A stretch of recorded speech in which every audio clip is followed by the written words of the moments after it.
Capítulo 26, do verso 26 ao 28. O pastor Isaías está ausente, desde sexta-feira passada, que ele está de viagem. É possível, não é certeza que neste final de semana ele já vai estar de volta, mas com certeza no início da semana ele já estará presente conosco. E nós queremos cumprimentar também as pessoas que nos acompanham pelas redes sociais, nos seus lares, nos seus ambientes de trabalho. Que o Senhor Jesus abençoe a todos que nos acompanham através desse meio de comunicação. Mateus, capítulo 26, do verso 26 ao 28.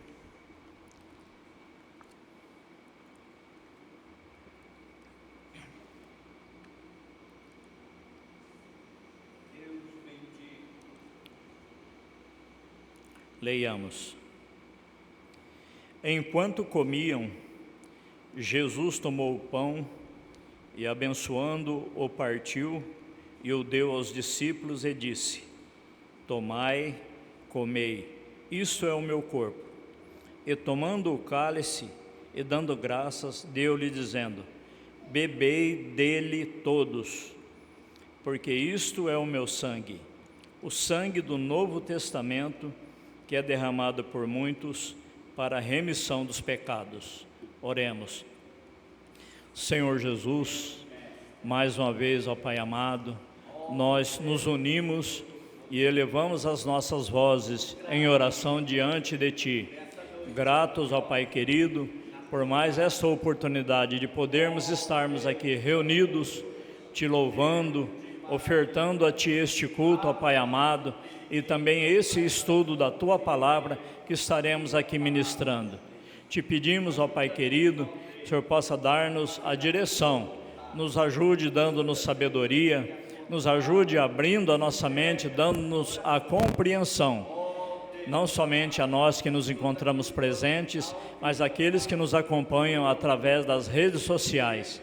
Quero ainda apresentar diante de Ti as pessoas, ó Deus, que têm sido mencionados seus nomes nos pedidos de oração, os quais estão enfermos. Pastor Miguel, a sua esposa, nossa irmã Ângela, assim como também a Carme, madrasta da Cláudia, Senhor Jesus. Queremos apresentar diante de Ti o nosso irmão Mário, agradecer a Ti pelas crianças que estavam hospitalizadas após o seu nascimento, mas já estão nos seus lares com os seus pais, ó Senhor amado. Abençoe a cada um. Quero apresentar o nosso irmão Paulo do Prado em Tuas santas mãos, que já está no seu lar. Passou por um período difícil de luta e de provação, mas o Senhor deu graça e o abençoou. Abençoa, Senhor Jesus, o restante da sua recuperação, fortalecendo o Teu servo, Senhor. Te pedimos esta bênção e Te agradecemos em nome de Jesus. Amém, Senhor. Amém. Os irmãos podem sentar. Então, como eu já disse, a ceia é um memorial, é uma lembrança da morte e da ressurreição do Senhor Jesus.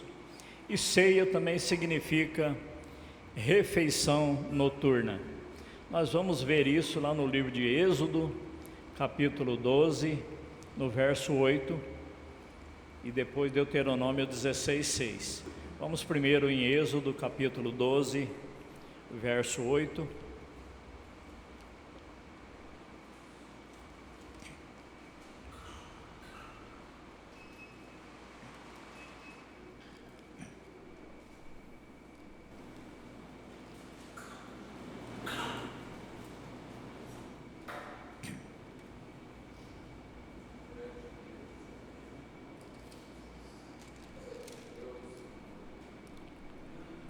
Todos acharam? Então, algum dos irmãos pode fazer a leitura. Naquela noite comeram a carne assada no fogo, com pães sem fermentos, com ervas amargosas e comeram. Aqui, irmãos, fala a respeito é o primeiro texto que fala a respeito da instituição da Páscoa. Alguém pode falar, mas a Páscoa tem alguma coisa A ceia tem alguma coisa a ver com a Páscoa, que é o assunto de hoje? Com certeza, né? Foi por ocasião da Páscoa que o Senhor Jesus instituiu a ceia. E aqui nos mostra que a Páscoa era realizada à noite. No entanto, a ceia também foi instituída, né, em uma noite, que diz aqui: e naquela noite comerão a carne assada no fogo, com pães asmos, com ervas amargosas a comerão. Então, o pão que foi ali representando o corpo do Senhor Jesus era um pão asmo, porque do dia 14 para o dia 15, era que acontecia a Páscoa e foi instituída a ceia. Então, o dia terminava ao pôr do sol, que era aproximadamente às 18 horas ou às 6 horas da tarde, como nós conhecemos. E terminando o dia com o pôr do sol, automaticamente já se iniciava o outro. Sabemos que o dia judaico era contado a partir, se findava ao pôr do sol e já iniciava o outro dia. Então o dia era constituído de uma noite de 12 horas, e às 6 horas da manhã, ao nascer do sol, aproximadamente às 6 horas da manhã, ao nascer do sol, iniciava um novo dia, o dia. Então o dia era o período da noite, 12 horas, das 18 horas às 6 da manhã, e também do dia, que era aproximadamente das 6 horas da manhã até as 18 horas da tarde. Então era contado dessa forma o dia, né, judaico. E também vamos ler lá em Deuteronômio, capítulo 16, no verso 6.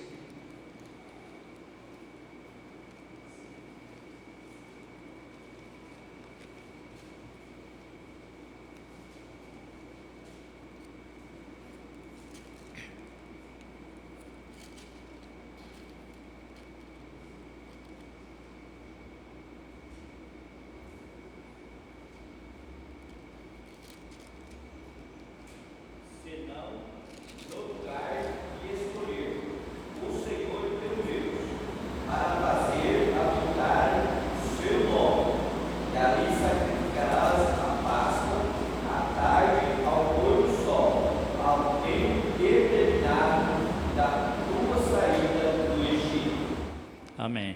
Então, mais um texto, né, que confirma que à tarde, ao pôr do sol, ao tempo determinado da tua saída do Egito, que era realizada, né, sacrificada a Páscoa judaica. Nós sabemos, irmãos, que a Páscoa tinha tudo a ver com o povo de Israel, que era a comemoração deles, como já disse, né, da saída do Egito, da escravidão ali do Egito. Então, não tem nada a ver conosco, nação gentílica. Não há mais hoje a necessidade de realizarmos ou comemorarmos a Páscoa. E hoje em dia sabemos que a Páscoa foi acrescentado muitos outros ingredientes que não tem nada a ver com o ensino bíblico da Páscoa original. O pastor Isaías já citou isso, né, na quinta-feira passada, e eu volto, né, a falar, volto a reafirmar. O ovo, né, de chocolate, né, que muitos chamam erradamente de ovo da Páscoa. Então é o ovo de chocolate, né, que tem, e outros componentes, uns outros ingredientes que não tem nada a ver com a Páscoa judaica. Então nós vamos ver que, vimos aqui que a Páscoa é uma refeição noturna. E nós vamos estarmos durante esse estudo respondendo algumas perguntas ou algumas dúvidas, né, que muitos têm ou que às vezes surgem, né? Uma das perguntas será: é Santa Ceia ou Ceia do Senhor? Uma outra pergunta: quais os componentes ou ingredientes da Ceia do Senhor? Esses componentes o pão e o vinho, no caso, se transubstanciam no corpo de Cristo, quer dizer, se transforma no corpo de Cristo, como o sistema religioso ensina. E nós vamos também estar falando quando surgiu essa doutrina, esse ensinamento da transubstanciação, que também não tem nada a ver com a palavra de Deus. Uma outra pergunta que nós vamos estarmos respondendo: quando realizar e participar da mesma? Já no princípio eu falei, quando eu expliquei da época em que era realizada a Páscoa hebraica e qual os meses, que coincide com qual dos nossos meses que coincide com o mês de Abib e de Nissan, que são nomes dos meses hebraicos. E uma outra pergunta: posso participar da ceia de qualquer maneira? Então são perguntas que nós vamos estarmos durante esse estudo respondendo nesta noite. Vamos lá então. 1 Coríntios capítulo 11, no verso 20.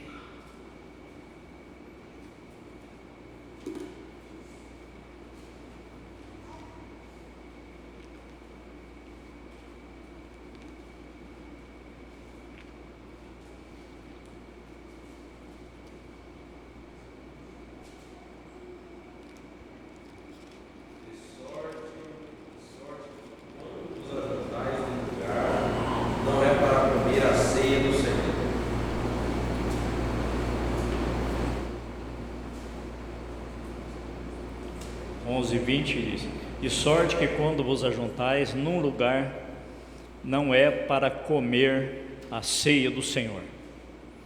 Então o que eu quero destacar aqui neste versículo é que fala ceia do Senhor, não fala santa ceia. Nós podemos ver no título, que também é chamado de epígrafe, no título do texto, que diz assim: dissensões nas ceias de irmãos, o modo de celebrar a santa ceia do Senhor.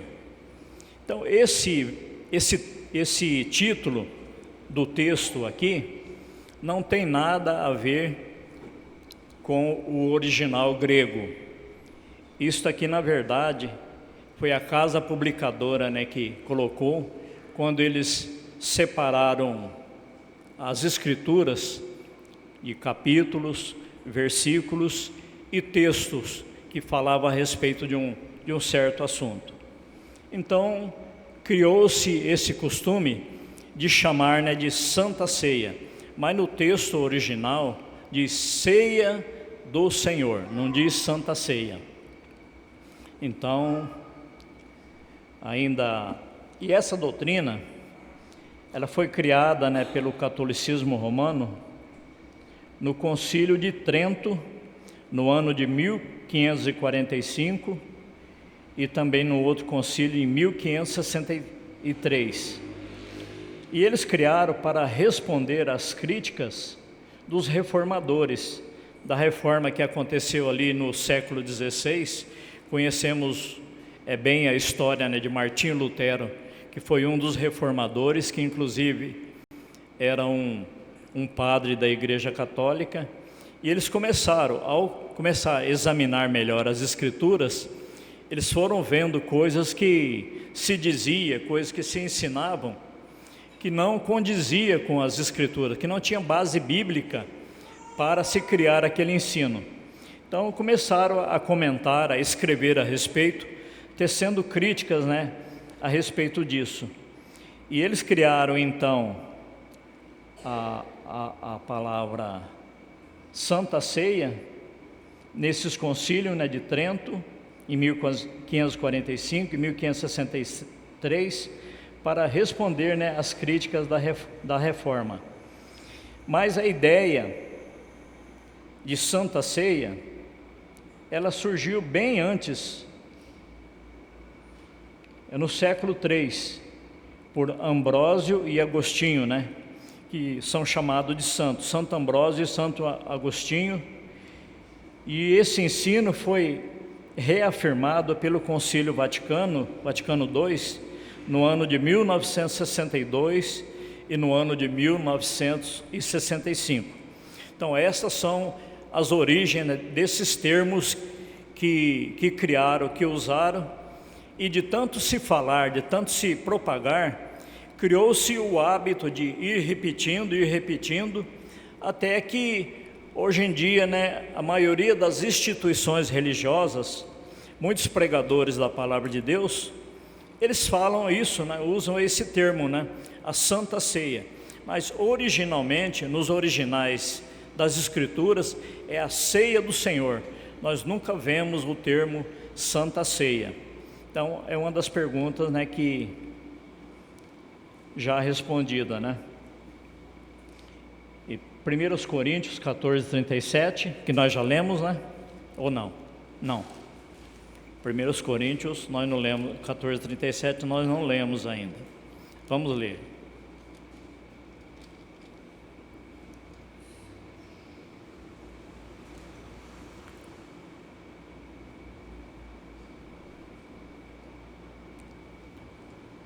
Quem encontrar pode ler.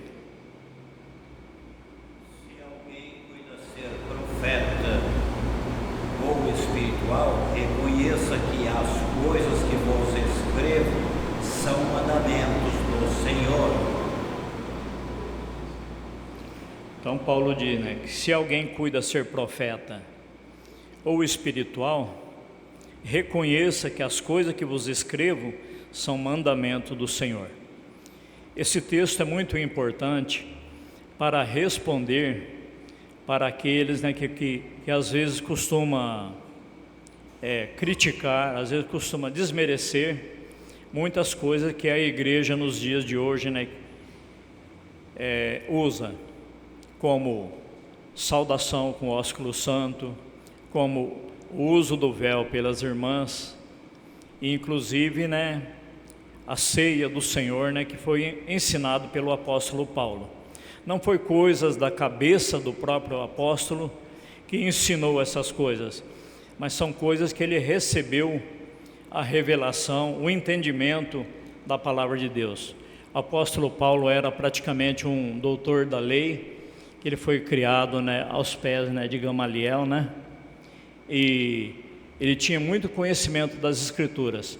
Muitos dizem, né, que o uso do véu, por exemplo, lá em Coríntios, era uma coisa cultural, não era um mandamento bíblico, mas era uma coisa da cultura local. E tem umas outras histórias, né, que contam. Mas Paulo, que ensinou, ele ensinou com toda certeza, né? Há um verso que diz que ponha o véu, não é o assunto nosso, né, nesta ocasião, mas gostaria de reafirmar isso. E Paulo disse, né, que as coisas que eu vos escrevo, que deveriam reconhecer se alguém é profeta ou é espiritual, é um servo de Deus, conheceu ao Senhor Jesus, já experimentou a presença de Deus em sua vida, tem a convicção que serve a Deus, então precisa reconhecer que não é coisa cultural, não é uma coisa de cultura local ou de cultura de época, mas é mandamento do Senhor. E vamos então, ainda em Gálatas capítulo 1, do verso 6 ao 9.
9. Assim como já foram dissemos, agora de novo também vos digo: se alguém vos anunciar outro evangelho além do que já recebeste, seja anátema.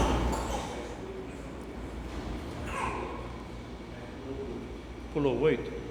Mas ainda que nós, mesmo, um anjo do céu, vos anuncie outro evangelho, além do que já vos tem anunciado, que seja anátema. Então Paulo aqui disse que ele se maravilhava. Por quê? Porque pessoas ao ouvirem o evangelho nas pregações na igreja primitiva, inclusive Paulo, por onde ele passava, nas suas viagens missionárias, ele anunciava o evangelho puro, o evangelho do princípio, o evangelho genuíno e verdadeiro. E ele disse que se maravilhava, porque muito depressa, ou tão depressa, alguém tinha passado daquele evangelho que eles tinham ouvido, o qual evangelho esse que tinha chamado as pessoas para a graça de Cristo, e eles tinham obedecido a palavra de Deus. Depois de um certo tempo, eles passaram daquele que chamou, que é Jesus, para outro evangelho. Que outro evangelho seria? Se nós conhecemos, se só existe um evangelho. Quando Paulo fala outro evangelho, é uma referência a uma outra interpretação do evangelho, a uma outra interpretação da palavra de Deus.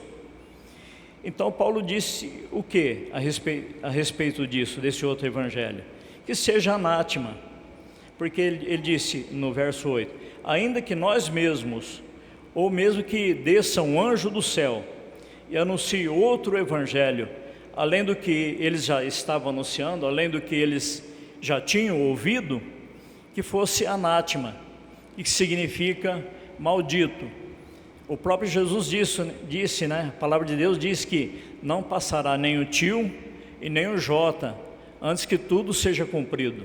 A palavra de Deus permanece a mesma, desde o princípio, quando foi anunciado ali pela igreja primitiva, e deve permanecer a mesma até o fim.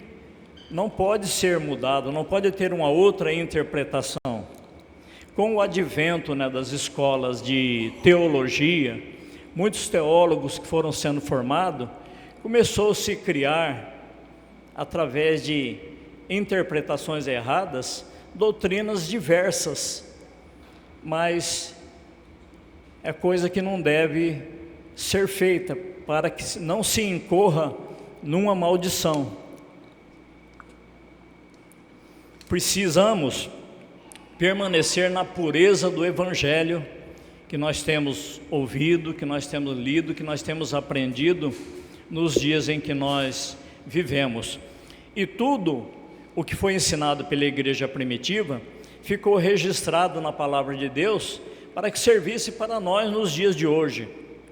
Assim como no mundo aí tem as bússolas, tem os GPS, tem os mapas para direcionar as pessoas e não se perderem, a palavra de Deus é o nosso guia, a palavra de Deus é o nosso mapa, a palavra de Deus é o nosso GPS que nos orienta e nos guia para não nos desviarmos das verdades bíblicas e apostólicas. Precisamos estarmos firmados nas doutrinas bíblicas, na doutrina dos apóstolos e na doutrina dos profetas.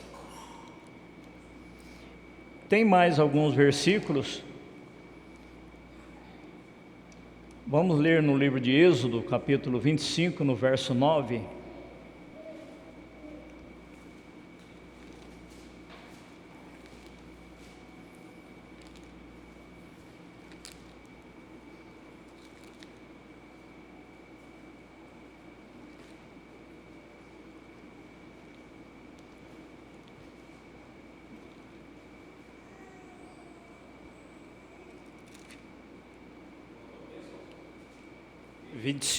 Êxodo 25, verso 9.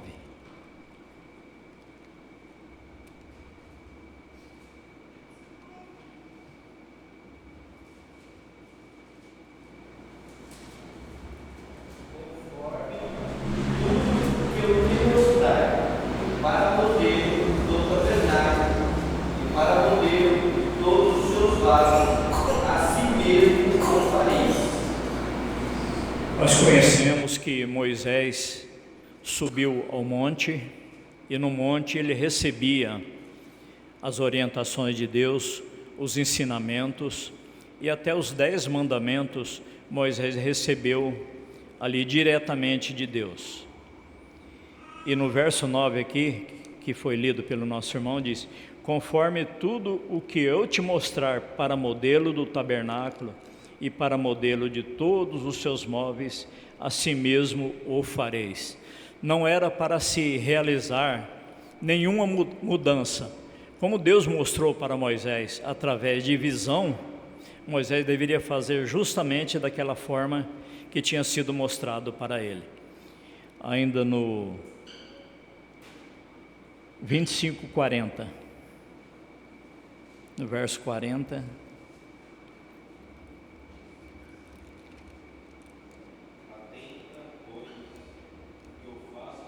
Conforme o seu modelo que foi mostrado no monte. Atenta, pois, que o faças conforme o seu modelo que te foi mostrado no monte. Quer dizer, presta atenção, esteja bem atento, preste muita atenção para que não se mude nada. Os materiais, as cores, as formas, tudo deveria permanecer da maneira que Deus tinha mostrado para Moisés. Não era para fazer nenhuma mudança, porque a visão humana, às vezes, quer fazer alguma mudança em alguma coisa e acha que é para melhor. Mas quando se trata da palavra de Deus, de coisas espirituais, não pode haver nenhuma mudança. Tem que ser como Deus ordenou, como Deus mostrou, como Deus mandou. Ainda Êxodo 26:30.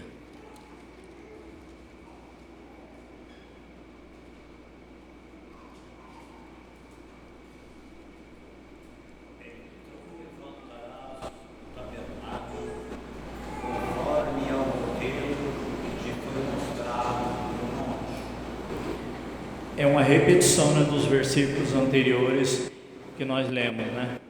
Para se levantar o tabernáculo em conformidade com o modelo que foi mostrado por Deus a Moisés ali no monte.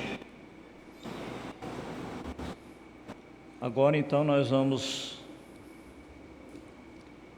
responder essa outra pergunta, né, que eu citei. Quando realizar e participar da mesma, que é da ceia do Senhor? Quando se realizar e quando se participar? Já dissemos, né, que é o mês de Abib ou de Nissan, que é no final do dia 14 ao pôr do sol, quando já é dia 15, e isso está lá em Êxodo capítulo 13, no verso 10. Voltemos aí a alguns versículos, né? Capítulo 13.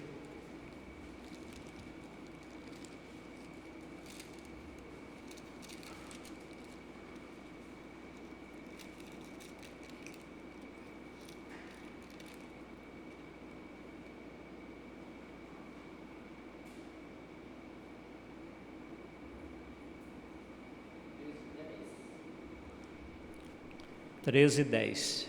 Quem achou pode ler. Guardarás esse estatuto a seu tempo, de ano em ano. Aqui mostra, né, que a ceia é anual. Aliás, a Páscoa, a ordenança, o estatuto, a ordem, o mandamento é que a ceia fosse anual. E da mesma forma, a Páscoa, aliás, seria anual. E da mesma forma, a ceia deve ser anual. Porque quem aqui faz aniversário várias vezes por ano? Ninguém, né? Nós fazemos aniversário, se comemora o aniversário de alguém uma vez por ano. E a ceia foi instituída por ocasião da Páscoa. Há muitas organizações, instituições religiosas que se realiza a ceia semanalmente, mensalmente, mas nós devemos ficarmos com o que nos ensina a palavra de Deus, né? Nós realizamos anualmente. E ainda Deuteronômio 16:1. Deuteronômio aí para frente de Êxodo.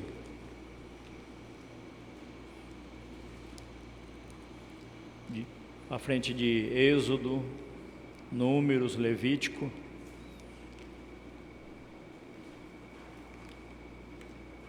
No capítulo 16, no verso 1.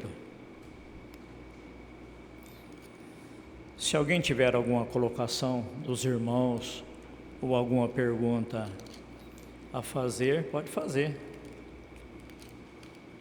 Pode interromper que não tem problema não.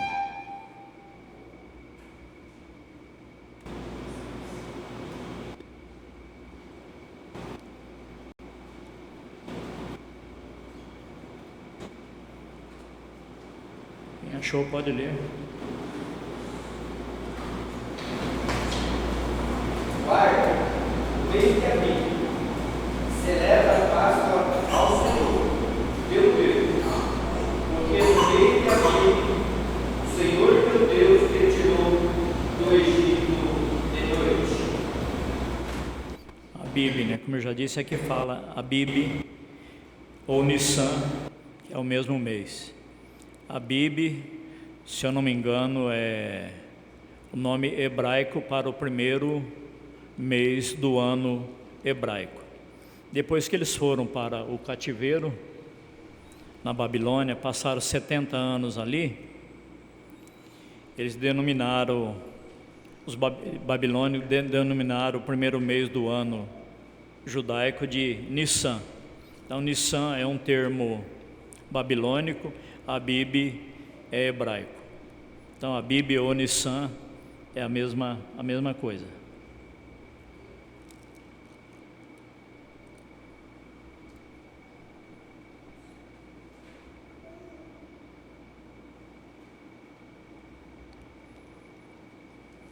Agora, posso participar de qualquer maneira?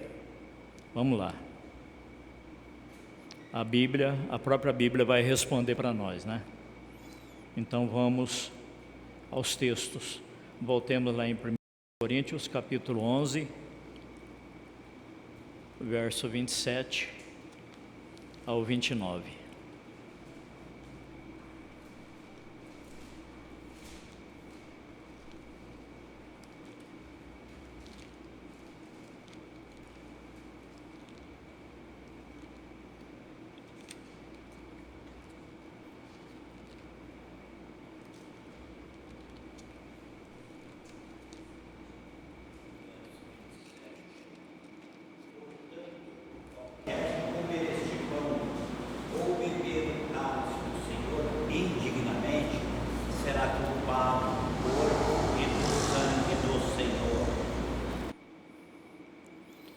Então aqui diz, né, que não se deve comer o pão ou beber o cálice do Senhor, quer dizer, participar da ceia de uma maneira indigna ou indignamente. Alguém pode perguntar, o que é indignamente? O que é indignamente? Indignamente é não discernir que o ato, o momento ali, é um momento glorioso, o momento que nós estamos ali participando do pão e do vinho. Jesus está presente, a sua igreja está presente conosco, e a pessoa, estando em pecado, ou estando com a vida desconcertada, ele está indigno, e ele participar, ele não discerniu o corpo do Senhor. E a pessoa deve discernir, e assim como Jesus é puro, é santo, é perfeito, nunca houve falha, nenhum pecado na vida de Jesus, o pão e o vinho ali que representam o corpo e o sangue de Jesus, da mesma forma deve ser tomado, deve ser ingerido, pessoa estando com a vida pura, não estando em pecado, nem com a vida desconcertada. Então, participar indignamente é não discernir o corpo do Senhor. Estando em pecado e participar, é um sinal que a pessoa não discerniu.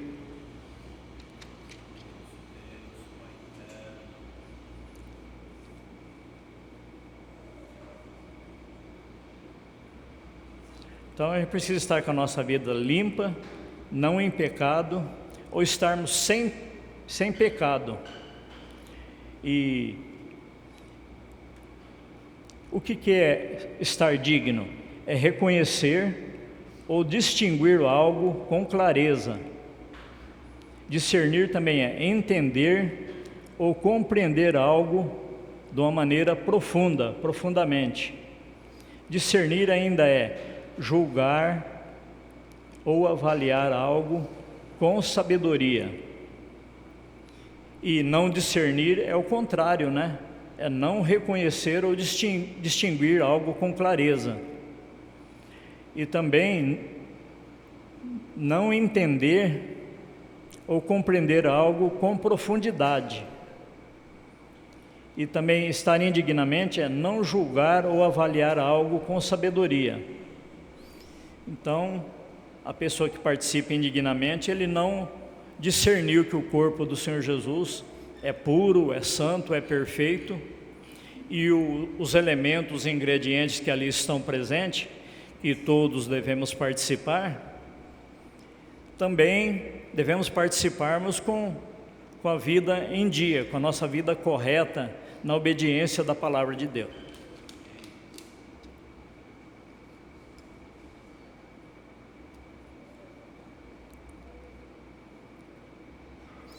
Vamos ainda em Mateus 26, 28.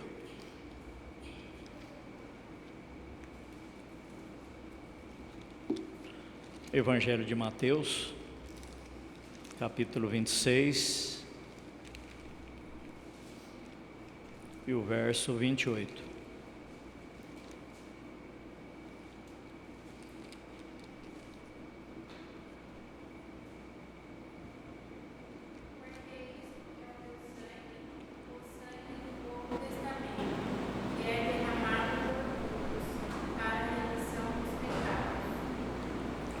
Então, quando Jesus instituiu a ceia, ele disse ali no verso 27, e tomando o cálice, dando graças, deu-lhe dizendo: bebei dele todos. Então prestemos atenção, bebei dele, não diz bebei nele, mas bebei dele. Então nós temos o hábito, nós temos o costume, a prática de colocar, né, o vinho em vários cálicezinhos e passam-se a distribuir, servindo os irmãos, e cada um toma o seu, espera uns pelos outros. E ao ser dado a ordem do altar, todos tomam dele, do cálice, né, que foi distribuído em todos esses cálicezinhos. E no verso 28 aqui que nós lemos diz: porque isto é o meu sangue, o sangue do Novo Testamento, que é derramado por muitos, com a finalidade de quê? Para a remissão dos pecados. Então o sangue de Jesus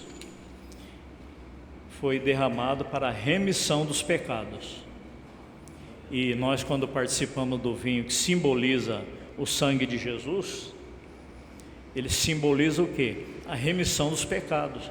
Não devemos participar em pecado, e participando em pecado é o que nós já tratamos, né, no item anterior, é participar indignamente, quando se participa em pecado.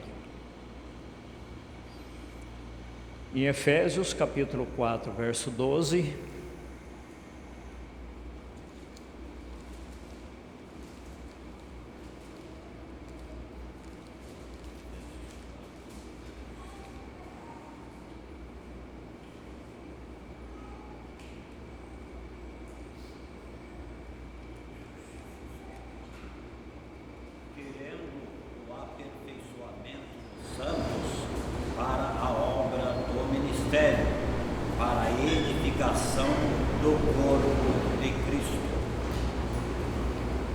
Então aqui também fala um outro, que estarmos em Cristo, participarmos do pão e do vinho da ceia, é para o aperfeiçoamento dos santos, para a obra do ministério e para a edificação do corpo de Cristo, para a construção do corpo de Cristo.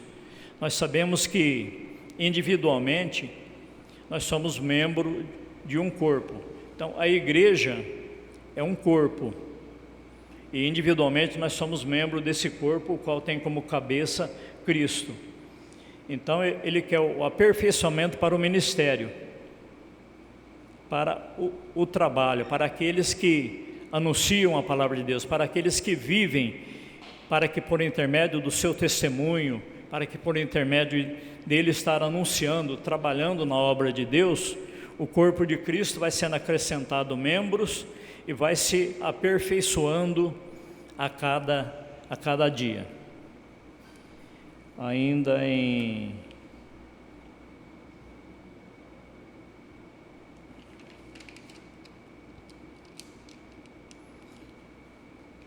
já sabemos que os elementos, os componentes da ceia do Senhor é o pão, o vinho. Já falamos sobre a transubstanciação, que é uma doutrina que criaram, que inventaram. E sendo feito o pão, nós costumamos, uma pessoa em consagração, no dia, ele faz o pão, sem uso de fermento, para que o fermento, sabemos que o fermento ele é um símbolo, ele simboliza o pecado. Então o pão que vai representar o corpo de Cristo, ele não pode ter fermento. Inclusive na Páscoa nós podemos ver que do dia 14 para o 15 eles participavam da Páscoa. Logo na sequência, no dia 15, já juntamente com a Páscoa, tinha os dias da festa dos pães ázimos. Então na Páscoa o pão era ázimo, era sem fermento. Então quando Jesus instituiu a ceia ali com os apóstolos, com os discípulos, ele usou para representar o seu corpo o pão sem fermento. E hoje os irmãos, um dos irmãos fabrica o pão no dia, e o vinho também, que simboliza o corpo de Cristo, não é um vinho comprado no comércio, não é um comprado no supermercado, o qual é feito, não sabemos de que maneira é feito, e além disso, às vezes se acrescenta alguma coisa para conservar o mesmo. Então compramos a uva também, direto do CEAGESP, e fabricamos o vinho para que ele represente o sangue do Senhor Jesus. Então são coisas também que tem que se ter esse zelo com as coisas de Deus, principalmente na ceia do Senhor, quando se fabrica o pão e o vinho. E tendo então participado do pão, participado depois do vinho, será que acabou? Isto é tudo? Vamos à palavra de Deus, no livro de João, no capítulo 13.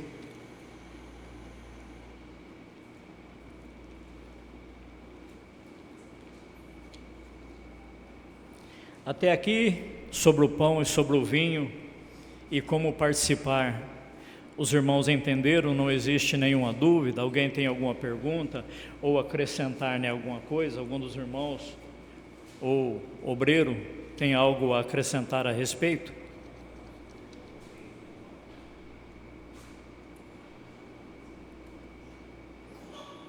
Evangelho de João, capítulo 13,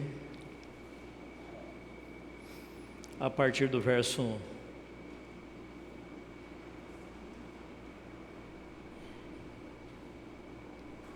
a partir do verso 4.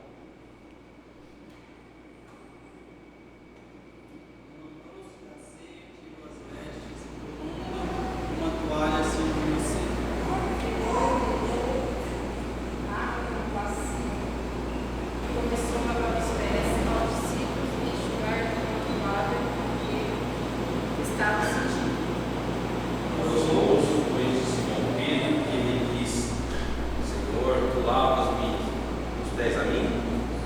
Meu Jesus lhe disse: o que eu faço não sabes tu agora, mas tu saberás depois. Pode continuar. Disse-lhe Pedro: nunca me lavarás os pés. Respondeu-lhe Jesus: se eu não te lavar, não tens parte comigo. Disse-lhe Simão Pedro: Senhor, não só os meus pés, mas também as mãos e a cabeça. Disse-lhe Jesus: aquele que está lavado não necessita de lavar senão os pés, pois os mais todo está limpo. Ora, todos está limpo, mas não todos.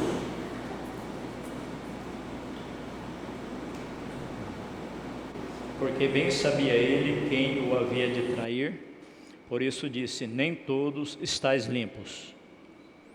Pode continuar, irmão. Depois que lhe lavou os pés, tomou o seu vestido e se assentou outra vez à mesa e disse: entendeis o que eu vos tenho feito? Vós me chamais mestre e senhor, e dizeis bem, porque eu o sou. Até o 17, irmãos.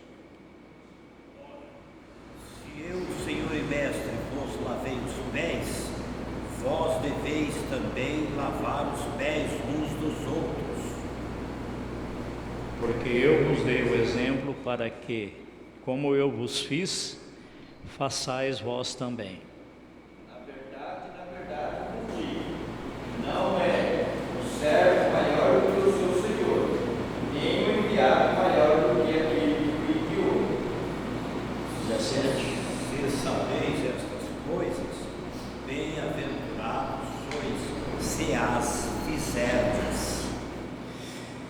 Então, irmão, nós podemos ver aqui no texto que após ter comido o pão, ter bebido o vinho, Jesus levantou-se da ceia, tirou, o seu manto, tomou uma toalha e se cingiu, colocou água numa bacia e começou a lavar os pés aos discípulos e a enxugar com a toalha com que estava cingido. Muitos entendem que aqui Jesus estava dando uma demonstração de humildade, mas Jesus não precisava de dar mais nenhuma demonstração de humildade. Ele próprio disse lá em Mateus: aprendei de mim que sou manso e humilde de coração. Então, em todas as suas ações, Jesus demonstrava humildade, demonstrava mansidão. E há alguns versículos aqui que eu gostaria de destacar, O 8, por exemplo, quando ele chegou perante Simão Pedro, Pedro disse: nunca me lavarás os pés. Aí, por que será que Pedro recusou que Jesus lavasse seus pés? Porque Pedro não entendia. Pedro achava uma coisa, fora do normal, fora do comum. Foi quando Jesus disse, o que eu faço? Respondeu-lhe Jesus, no verso 7, o que eu faço, não o sabes tu agora, mas tu o saberás depois.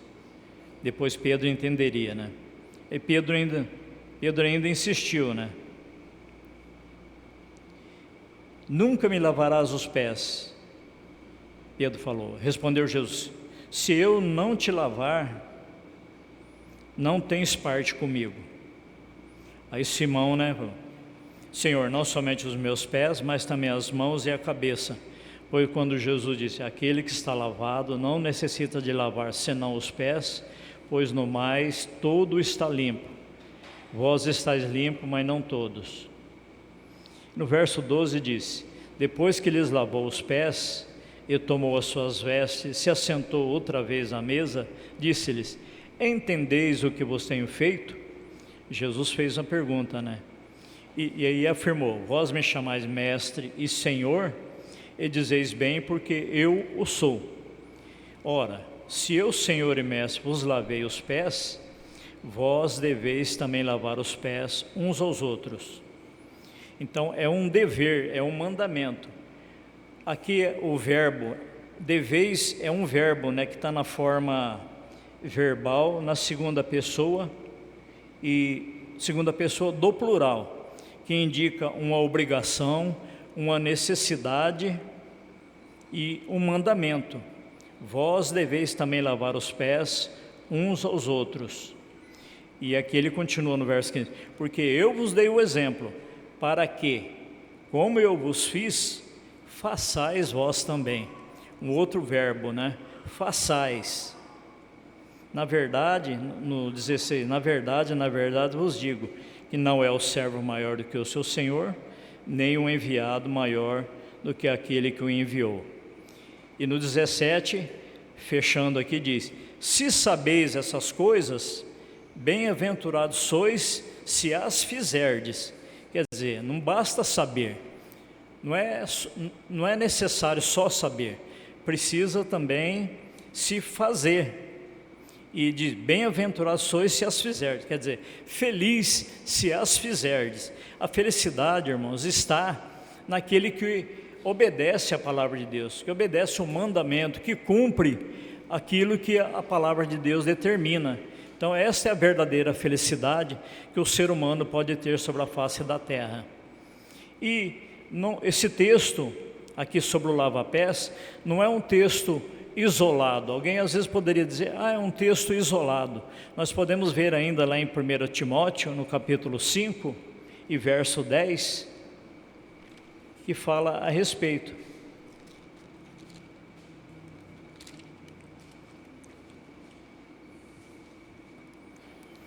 Aliás, o 9 e o 10, verso 9 e 10, capítulo 5 de Timóteo, 1 Timóteo, verso 9 e o verso 10.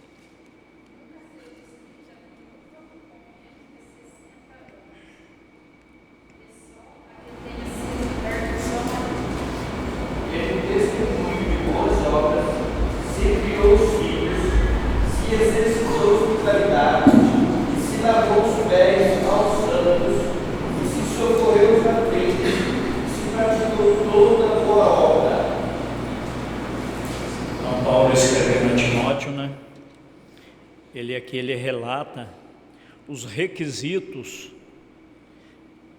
de uma viúva que deveria ser sustentada, que deveria ser inscrita para ser sustentada e mantida pela igreja.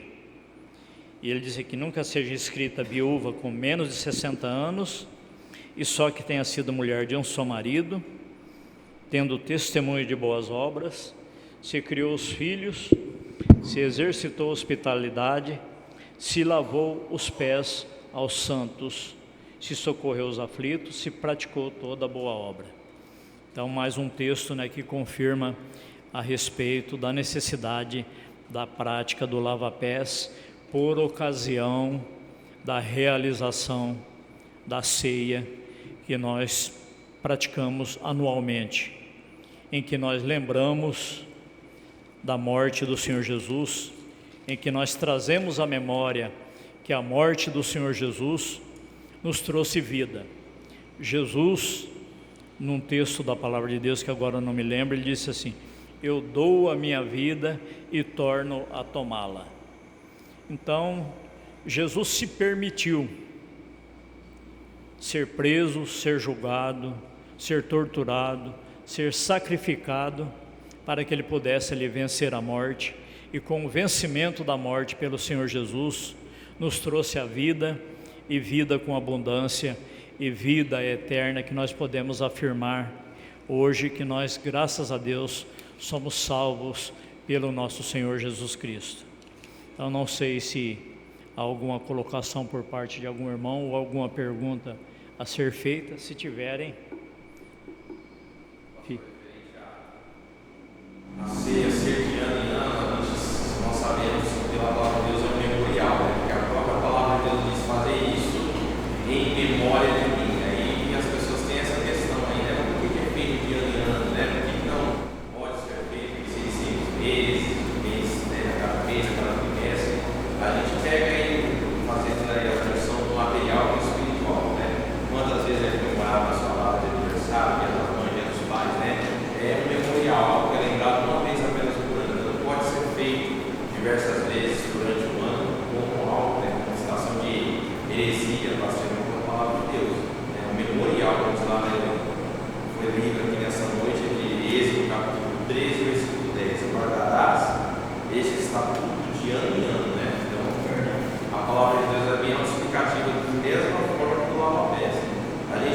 texto de Timóteo e Evangelho de João, capítulo 13, do versículo 1 até o versículo 20. Ele é bem autoexplicativo. Mas o pastor está falando aí, a gente lê o texto, ele é autoexplicativo, não tem para onde correr. Ele fala que, além de ser mandamento, assim, deveis lavar os pés dos outros. É o dever do cristão. O dever daquele que quer ser salvo, o dever daquele que quer se encontrar com Cristo é obedecer. E se obedece, tem salvação. Amém. Verdade. Ainda em 1 Coríntios, capítulo 11, quando fala a respeito do véu, nós não queremos, ser melhor do que ninguém, mas precisamos de estar na obediência da palavra de Deus como ela. Então Paulo aqui no capítulo 11, ele dá um ensino a respeito do véu. Alguns dizem, que não há necessidade das irmãs usarem mais o véu, Mas Paulo aqui, do verso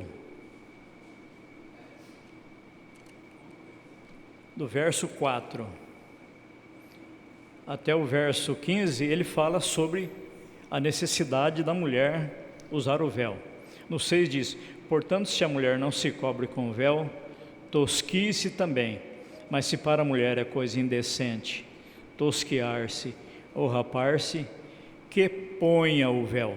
Muitos usam aí o argumento que o cabelo é o véu, mas é uma contradição com o que diz a palavra de Deus, porque o cabelo já está na cabeça, e aqui diz que ponha. Quando se coloca, quando fala que ponha, é algo que está fora da cabeça, então não é. E no verso 16 ele diz: mas se alguém quiser ser contencioso, nós não temos tal costume, nem as igrejas de Deus. Quer dizer, não temos o costume de contender, mas sim de obedecer os ensinamentos da palavra de Deus. Então Paulo jamais iria dar um ensinamento em todo o texto e no final falar que não precisaria, de se usar. Então nós não temos o costume de contender, de deixar de obedecer a palavra de Deus,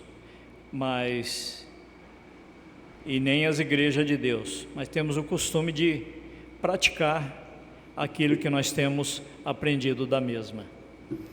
Eu quero passar ao pastor Aparecido, para que possa fazer algumas considerações finais, dar os avisos, orar para o final e também estar ministrando aqui a bênção sacerdotal, para finalizar.